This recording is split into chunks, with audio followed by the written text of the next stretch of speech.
to go over some of these examples with you in 9.1. First of all, I want to mention that you will not be asked to know how to use the formulas.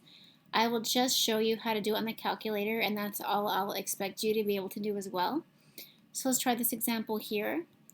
It says a sample of 500 random community college students found that 162 of them had a full-time job. Construct a 90% confidence interval that approximates the actual proportion of community college students who have a full-time job. Interpret. So they don't know the population proportion, so they are using a point estimate of 162 out of 500 as an approximation. What we can do is create a confidence interval centered upon that proportion to find an interval of values that most likely contains the actual value of the parameter. So we're going to go into our calculator here and go into our stat menu, then arrow across the top to the tests menu, and then we're going to scroll down a little bit here to where we see 1 prop z int. So this stands for 1 proportion z interval. The z is referring to the standard normal distribution, which is what the margin of error is based upon. So we'll go ahead and press enter to go in there, and it's asking us for 3 things. It's asking us for x, that is the number of people or individuals with the given characteristic. So in this example, that would be 162. Then it's asking for n, the sample size. That was given to be 500. And then next is the confidence level. You can enter the confidence level as a decimal or as a percent, it doesn't matter. We were asked to find a 90% confidence interval. And then you go down to calculate and press enter. Now at the top here, it's giving you the confidence interval in interval notation. The parentheses enclose an interval of numbers, and it also gives you the sample proportion. P hat is 0.324. This number will be directly in between these two, as this type of confidence interval is centered upon the point estimate. So let's go ahead and write down our confidence interval. 0.2. Let's just do 3 decimal places. That's kind of the standard. So 895, that'll be 290, comma, 0.358. That is the interval itself. It's also asking us to interpret, and we have kind of a standard interpretation here. We are 90% confident that the population proportion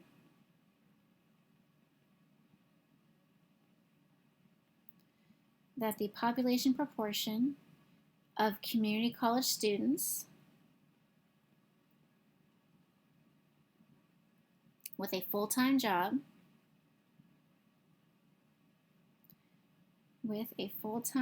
is between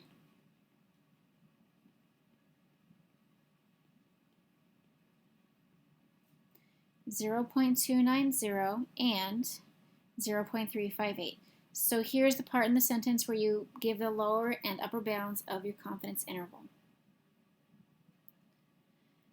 This next example is slightly different.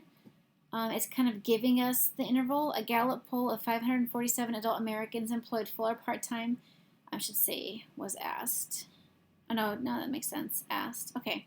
Generally speaking, would you say your commute to work is very stressful, somewhat stressful, not that stressful, or not stressful at all? Gallup reported that 24% of American workers said that their commute was very or somewhat stressful. The margin of error was 4 percentage points with 95% confidence. Explain what this means. So I think sometimes when approximations are given, they're not usually given as confidence intervals, probably because people don't know what they are. But here they gave us a point estimate. This tells us that their p hat value was 0.24. They also gave us the margin of error. That was 0.04. So from this information, we can construct a confidence interval. So the lower bound will just be the point estimate minus the margin of error, so 0.2. The upper bound would be the point estimate plus the margin of error, so 0.28. So what this means is we are 95% confident that the proportion of Americans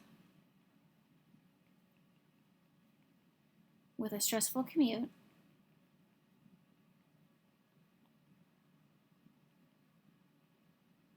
is between, so with a stressful commute is between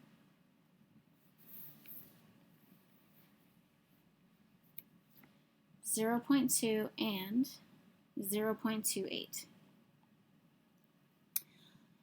Okay, so that's just taking the information that was given, the point estimate of 24%, applying the margin of error, and rewriting it as a confidence interval. Okay, let's try another example using the calculator. A Gallup poll conducted in December 2006 found that 604 of 1,010 Americans own at least one pet. Obtain a point estimate for the proportion of adults who own at least one pet. So the point estimate for the population proportion is the sample proportion, p hat. So the number of people with a given characteristic owning a pet was 604, out of the sample size 1,010. Just put that in the calculator.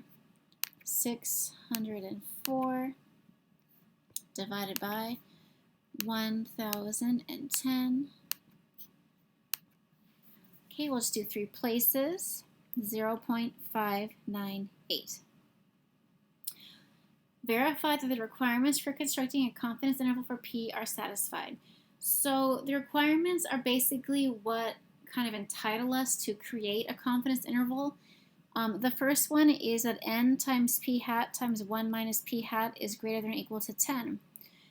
This requirement ensures that the sampling distribution of p hat will be normally distributed, which it needs to be in order to create a confidence interval. So let's see if this is true. So I have 1,010 as the sample size, p hat 0.598 times 1 minus 0.598. As long as this is 10 or higher, we're good to go. So 1,010 times 0.598 times 1 minus 0.598. And that is going to be, okay, it's over 200, so it's definitely greater than or equal to 10. So this is approximately equal to 243, which is greater than 10, so we're good on that requirement. The second requirement is that the sample needs to be less than or equal to 5% of the population. We call this the verification of independently sampled values. You might remember that in Chapter 5 we talked about independent events, that if the population is large enough and the sample is small enough that you can pretty much use assume that the probabilities are independent, and that is what this one's all about. So the population was Americans. We've talked about this before. There are 326 million Americans approximately. So I'll say 1,010 is definitely less than 5% of Americans. You can kind of take that one for granted because the population is so large. Okay, so we've met the 2 requirements, so that's good. That means we're good to construct the confidence interval. So we're going to construct, first of all, a 95% confidence interval, and then later a 99, so we can compare them. So we'll go to Stat, Error Cross Tests, and it is a 1 prop z interval. So this time the x value was 604, the people with pets. The sample size was 1,010. The confidence level is 0.95, a 95% confidence interval. And then we highlight calculate and press enter. Okay, so the interval itself appears at the top. So let's write that down. We'll round to 3 places, 0.568, comma, 0.628. So we are 95% confident that the proportion, or that the population proportion of Americans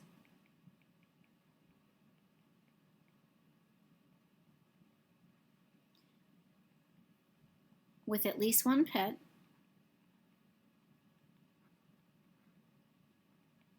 is between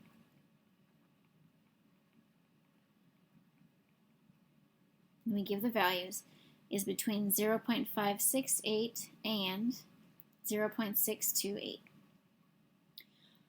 So we're now going to construct a 99% confidence interval for comparison purposes. So it's the same parameter being estimated. So we're going to go back into stat, tests, one probability interval again. There it is. The x and the n are not changing because we're using the same point estimate, but we are changing the confidence level to 0.99. We're going to see how this changes the interval. Okay, so we can see the lower bound is now a lower number, 0.558, and the upper bound is a bigger number, 0.638. Okay, so the interpretation is the same, except we change the confidence level.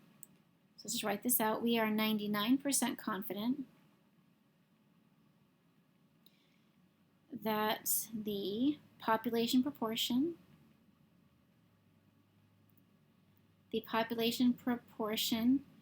of Americans with at least one pet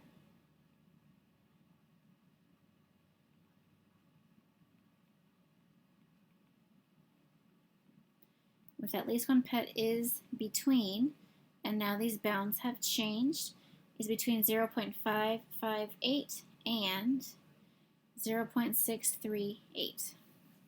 So now we're going to compare. What is the effect of increasing the level of confidence on the width of the interval?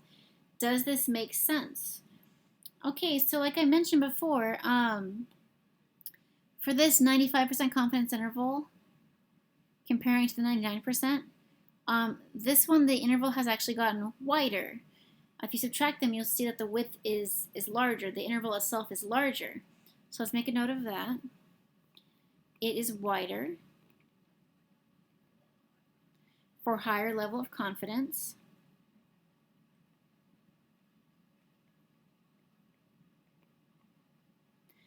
And then it says, does this make sense? Well, it does, because if you have more values to choose from, you are going to be more confident that the parameter is in there. So let's make that note. It makes sense. I'm telling you it makes sense. Hopefully it makes sense to you. It makes sense because there are more values the parameter could be in the wider interval.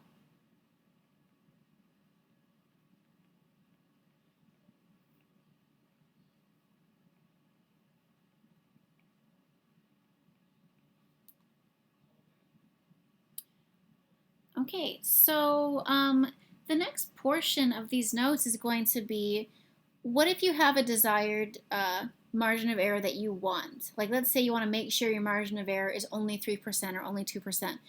Can you do that? And the answer is yes. You can by getting a large enough sample. So I put a table here of critical values that are commonly used. I remember critical values is that z sub alpha over 2 notation. So I have those here in the third column, and they're associated with these specific levels of confidence. These are the most common levels of confidence. If you are given a different level of confidence, you can always use inverse normal to find a critical value, but these are the most commonly used one.